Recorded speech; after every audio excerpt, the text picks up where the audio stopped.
temps du monde, tous les animaux vivaient dans la paix de l'arbre. Les plumes et les poils, les deux pattes et les quatre pattes.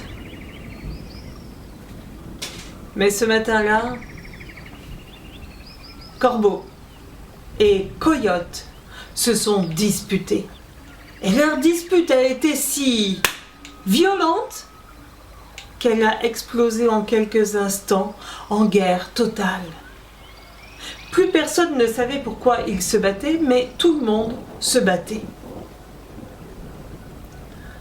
En ces temps des premiers temps, Chauve-souris était comme vous et moi. Elle vivait le jour et elle dormait la nuit.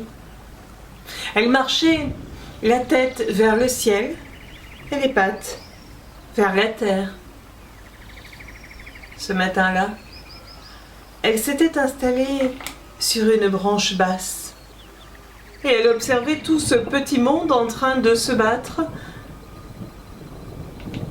Corbeau, qui venait vers là, a vu Chauve-souris. Hé, Chauve-souris, toi qui as deux grandes ailes, tu fais partie des miens. Alors viens rejoindre mon armée et puis emmène tes enfants. Ensemble, nous serons plus forts. Chauve-souris a réfléchi quelques instants. Elle a déployé ses deux grandes ailes noires et elle est descendue jusqu'au sol. Tu vois, Corbeau, si j'ai deux grandes ailes comme toi, les miennes ne sont pas recouvertes de plumes. Je ne fais pas partie des tiens, non. Ta guerre, c'est pas la mienne. Elle ne me regarde pas. Et mes enfants, tu les auras pas. Corbeau, dépité, n'a pas su quoi répondre. Il est parti. Mais Coyote était là, caché dans un fourré. Il avait tout vu, tout entendu. Il est sorti et il a dit à Chauve-souris, « Chauve-souris, je vois que comme moi tu as une jolie fourrure. Je vois que comme moi tu peux arpenter le sol, tu fais partie des miens. Alors viens rejoindre mon armée, emmène tes enfants. Ensemble, on sera plus forts. »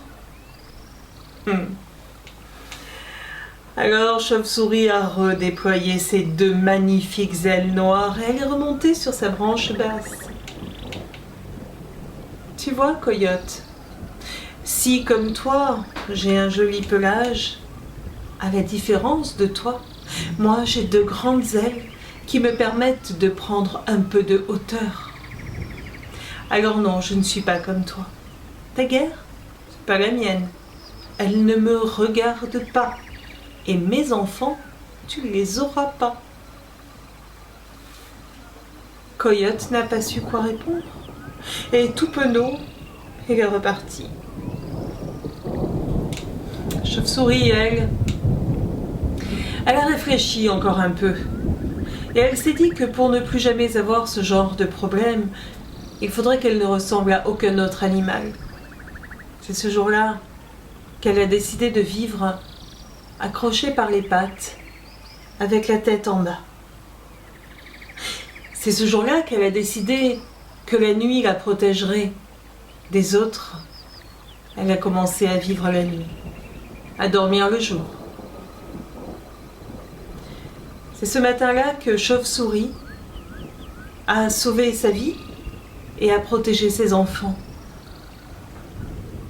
En chacun de nous, comme Chauve-souris, une mère veille à allumer cette petite lumière qui nous manque dans l'obscurité, juste au moment où on va se tromper de guerre, où on va se tromper de colère.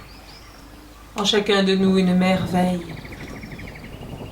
Laissons-la allumer la lumière, toujours au bon moment.